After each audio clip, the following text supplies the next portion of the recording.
Mohwebi e leng Frida Kaiser eo e leng monga sebaka sa ho ikgatholla ka ntlenyana ha toropo ya Kimberley ke e mong wa bahwebi ba kgwebo tsa bona di hulang ka tlhako tsa morao ka baka la ho utsuwa ha dikheibole tsa motlakase.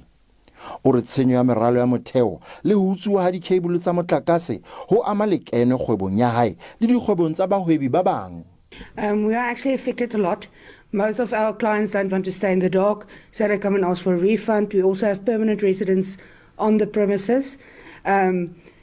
Sometimes we are off 3 to 4 days. Masepala wa Soul Plaki o re o se o lahlehetswe ke dikete tse 800 tsa diranta ho isa ho milione ka baka la ho utsuwa dikheibole tsa motlakase le tshenyo ya meralo ya motheo. Last week le teng when really busy install the street lights all over mo Kimberley.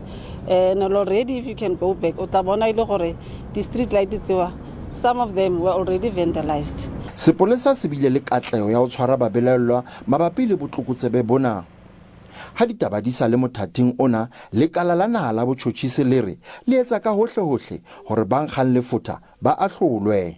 Didokete tse tliswang ho rona jwalo ka botšhotšhisi tse kopanywa ke maponesa le rona jwalo ka botšhotšhisi re di kopanya jwang ha re fihla mane makgotleng a dinyewe re kgone ho bona hore di na le matla. Baahi le bona ba entse kgoeletso ya hore ba amehang ba nkelwe mehato e matla.